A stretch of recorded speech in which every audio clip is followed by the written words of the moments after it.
শ্রীমদ্ ভগবদ্গীতা যথাযথ তৃতীয় অধ্যায় কর্মযোগ শ্লোক নাম্বার 24। উৎসিদেয়ুরিমে লোকা ন কুরিয়াম কর্ম চেদহম শঙ্করস্য চ কর্ত্যাস্যাম উপহন্যমিমাম প্রজা। শব্দার্থ: উৎসিদেয়ু উৎপন্ন হবে, ইমে এই সমস্ত লোক না কারিয়ম করি কর্ম শাস্ত্রোক্ত কর্ম, চেত যদি অহম আমি, শঙ্করস্য বর্ণ শঙ্করের, চ এবং কর্তা শ্যাম হব, উপহন্যম বিনিষ্ট হবে, ইম এই সমস্ত, প্রজা জীব। অনুবাদ: আমি যদি কর্ম না করি তাহলে এই সমস্ত লোক উৎপন্ন হবে, আমি বর্ণশঙ্কর সৃষ্টির কারণ হব এবং তার ফলে আমার দ্বারা সমস্ত প্রজা বিনিষ্ট হবে। তাৎপর্য: বর্ণশঙ্কর হওয়ার ফলে অবাঞ্ছিত মানুষে সমাজ ভরে ওঠে এবং তার ফলে সমাজের শান্তি শৃঙ্খলা ব্যাহত হয়। এই ধরনের সামাজিক উপদ্রব রোধ করবার জন্যে শাস্ত্রে নানা রকমের বিধিনিষেধ নির্দেশ দেওয়া আছে, যা অনুসরণ করার ফলে মানুষ স্বাভাবিকভাবেই শান্তিপ্রিয় ও সুস্থ মনোভাবাপন্ন হয়ে ভগবত ভক্তি লাভ করতে পারে। ভগবান যখন এই পৃথিবীতে অবতরণ করেন তখন তিনি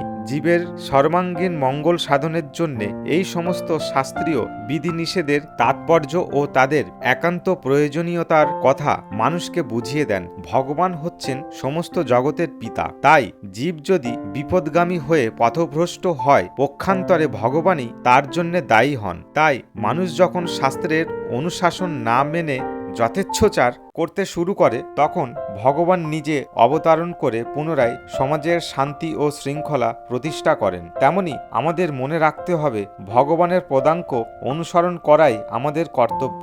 ভগবানকে অনুকরণ করা কোনো অবস্থাতেই আমাদের উচিত নয়। অনুসরণ করা আর অনুকরণ করা একই পর্যায়ভুক্ত নয়। ভগবান তার শৈশবে গোবর্ধন পর্বত তুলে ধরেছিলেন, কিন্তু তাকে অনুকরণ করে আমরা গোবর্ধন পর্বত তুলতে পারি না। কোনো মানুষের পক্ষে তা সম্ভব নয়। ভগবানের সমস্ত লীলাই অসাধারণ। তার লীলা অনুকরণ করে ভগবান হবার চেষ্টা করা মূর্খতারই নামান্তর। তাই আমাদের কর্তব্য হচ্ছে তাকে অনুসরণ করে আমাদের জীবনের প্রকৃত উদ্দেশ্য খুঁজে পাওয়া। কোনো অবস্থাতেই তার স্বাভাবিক লীলা অনুকরণ করা আমাদের কর্তব্য নয়। শ্রীমদ্ ভগবতের দশম স্কন্দের 33 অধ্যায়ের 30 ও 31 নম্বর শ্লোকে বলা হয়েছে, নৈতৎ সমাচারে জাতো মনস্যাপিহ নিশ্বর বিনাশত চরে নডো দাথো রুদ্রধিজম বিষম ঈশ্বর নাম বচ সত্যম তথৈবা চরিতাম কচিত তেষাম ইয়াত সবচ যুক্তম বুদ্ধিমাংস্তাৎ সমাচরেৎ। ভগবান এবং তার শক্তিতে শক্তিমান ভক্তদের নির্দেশ সকলের অনুসরণ করা কর্তব্য। তাদের দেওয়া উপদেশ আমাদের সর্বাঙ্গীন মঙ্গল সাধন করে এবং যে মানুষ বুদ্ধিমান সে যথাযথভাবে এই সমস্ত উপদেশগুলি পালন করে। কিন্তু আমাদের সবসময় সতর্ক থাকা উচিত যাতে আমরা কখনো তাদের অনুসরণ না করি। দেবাদিদেব মহাদেবকে অনুকরণ করে বিষ পান করা আমাদের কখনোই উচিত নয়। আমাদের সর্বদা ঈশ্বরের পদ বিবেচনা করা উচিত। অথবা যারা অসীম ক্ষমতাশালী রূপে চন্দ্র ও সূর্যের গতি প্রকৃতপক্ষে নিয়ন্ত্রণ করতে পারেন, এই প্রকার শক্তি ছাড়া কারো অসাধারণ শক্তি সম্পন্ন ঈশ্বরদের অনুকরণ করা উচিত নয়। আমাদের কর্তব্য হচ্ছে তাদের অনুসরণ করা। সমুদ্র মন্থনের সময় যে বিষ উঠেছিল তা পান করে মহাদেব জগৎকে রক্ষা করেছিলেন, কিন্তু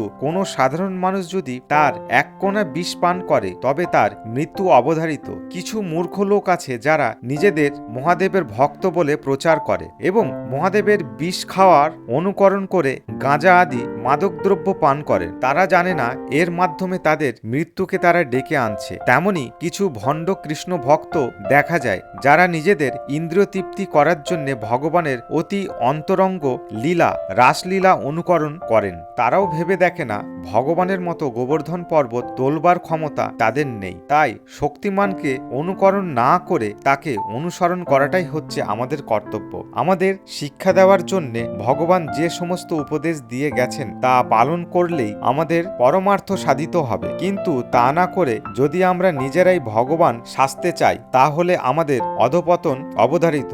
আজকের জগতে বহু অবতারের দেখা মেলে। লোক ঠকবার জন্য অনেক ভণ্ড নিজেদের ভগবানের অবতার বলে প্রচার করেন, কিন্তু সর্বশক্তিমান ভগবানের সর্বশক্তিমত্তার কোনো চিহ্ন